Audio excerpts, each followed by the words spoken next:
aboard the Mark Twain Riverboat. I'll be your captain for this journey along the beautiful rivers of America. Just a few reminders to keep us all safe during our trip. Please do not sit or climb on the outside area, and be sure to watch your children. We don't want to be fishing anyone out of the river. Also, there should be no fires or smoking on board. Thank you. And now, here's a few words from the first mate. Bienvenidos a bordo. Para su seguridad, no se sienten en las barandillas exteriores y se trepen en los mismos. Asegúrense de vigilar a sus hijos y absténganse de fumar. Gracias.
Mark Twain Riverboat. I'll be your captain for this journey along the beautiful rivers of America.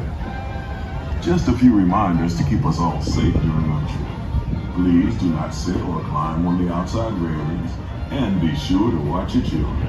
We don't want to be fishing anyone out of the river. Also, there should be no fires or smoking on board. Thank you. And now, here's a few words from the first mate. Bienvenidos a bordo. Para su seguridad, no se sienten en las barandillas exteriores ni se trepen en las mismas. Asegúrense de vigilar a sus hijos y absténganse de fumar. Gracias.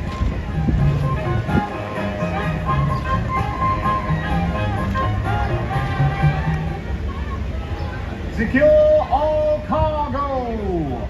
All passengers aboard!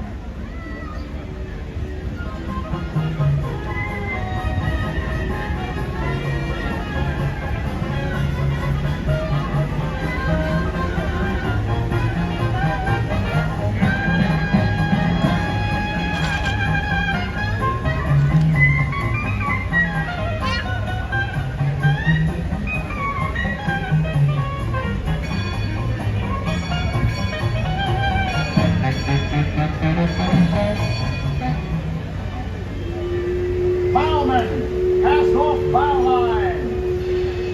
Engine room, ahead 1/4. Engine room, ahead 3/4. Leadsman, sound off. Bottom off. Top one. That's the leadsman calling out the deck markings so we can avoid running aground. Mark Twain. Mark Twain is not just the name of a riverboat or a great American author. It also means the water here is 2 fathoms deep. That means it's safe enough for us to proceed on our steam-powered journey along the rivers of America. On our trip, we'll visit the magnificent Columbia of the Great Northwest, the graceful Missouri of the windswept plains, and the rugged Rio Grande along the border of Texas and Mexico. I'll be sure to point out interesting sights along the way, and even tell you about a legend or two. We begin our trip right here on the mighty Mississippi, heading south and ending up down in New Orleans.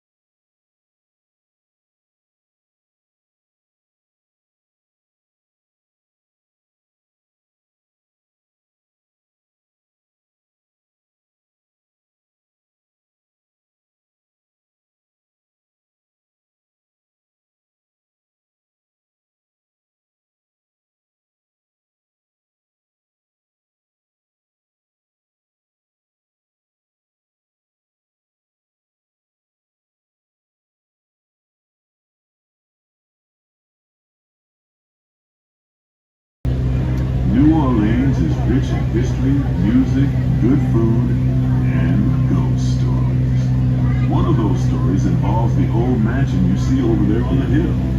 I've heard it said that the place is haunted, filled with 999 ghosts, ghouls, and goblins. And they're looking for one more to make it an eating house. If you're brave enough, you should see for yourself after we arrive back at the landing in Frontierland.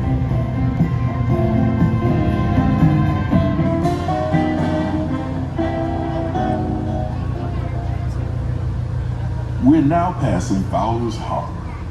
This is home port for the three-masted windjammer, the Columbia, the first American ship to circumnavigate the globe. Here's a bit of history for you. The Columbia set sail from Boston Harbor in 1787. She rounded Cape Horn and became the first American ship to carry the Stars and Stripes around the world.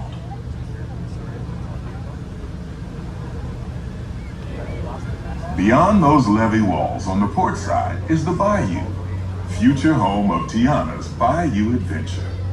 Princess Tiana swears there's magic out there. And wherever you find magic, you're bound to find surprises. Blue skies and sunshine guaranteed. It's not quite finished yet, but we're almost there. Remember Dad told me fairy tales come true.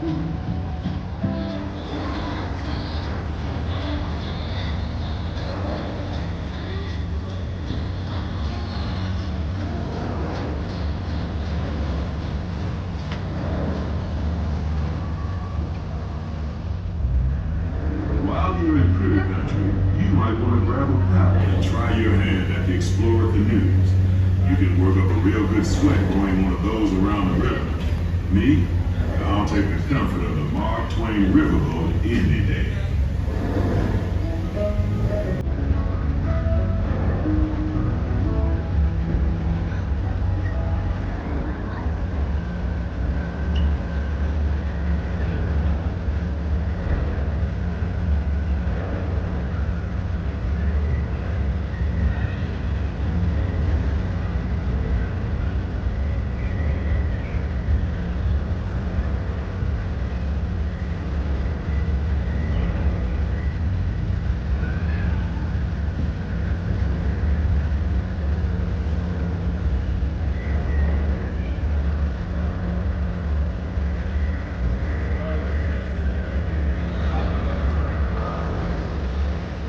As we head into the remote areas of the rivers of America, you're in for a real treat.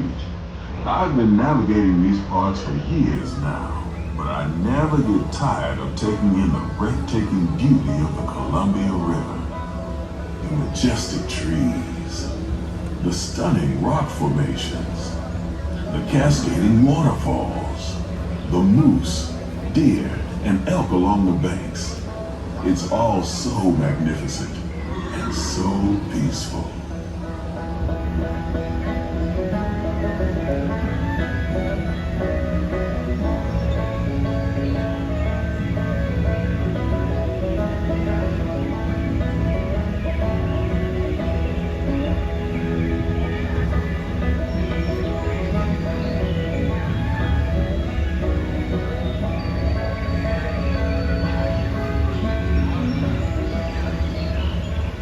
To the side of the river is an Indian chief, and I do believe he's giving us a sign of peace.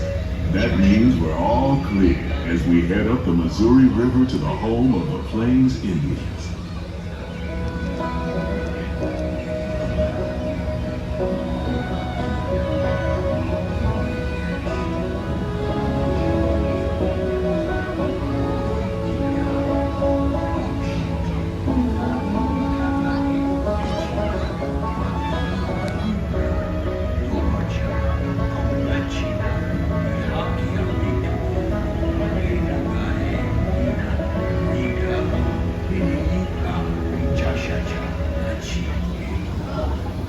Off the port side of the riverboat is a wise old shaman, sharing a story for all of us to hear. He's telling the tale of how a woodpecker taught a young tribesman to take a hollowed-out branch and turn it into that most wondrous of musical instruments, the flute. It's a legend the Lakota have passed down from generation to generation.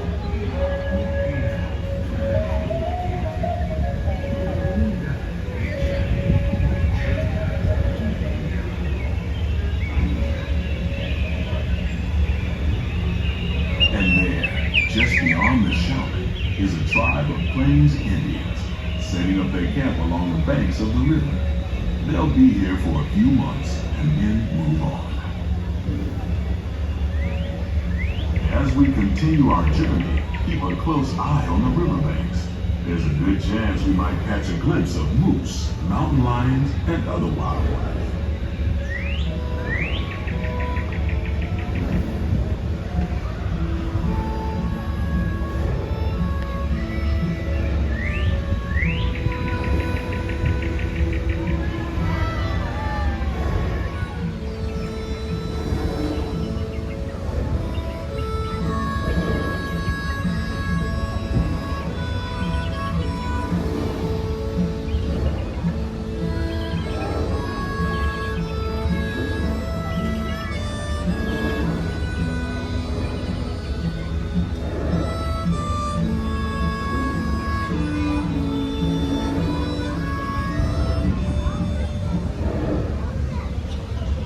Off the starboard side is Pirate's Land at Tom Sawyer Island. Young Tom always said he wanted to be a pirate, and I think I see why. If you're a pirate, you don't need to get up early in the morning and go to school. And you never have to wash your face and hands. All you have to do is just look for treasure all day long. At least that's what Tom Sawyer thought.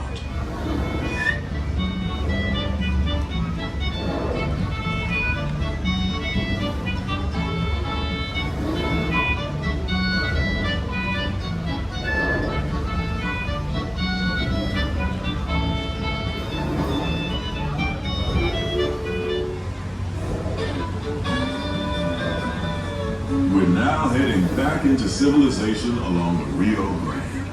Off in the distance are the towering buttes of Big Thunder Mountain.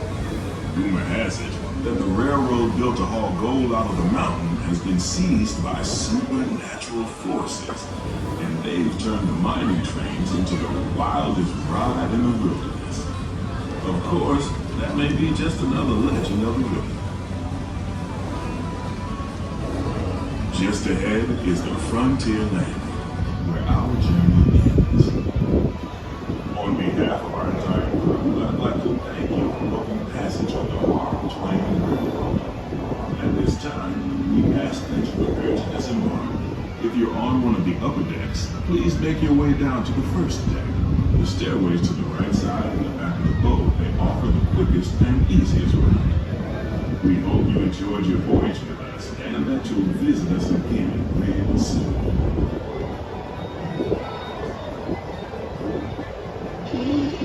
Engine room. Approach ready at 1/4 steam.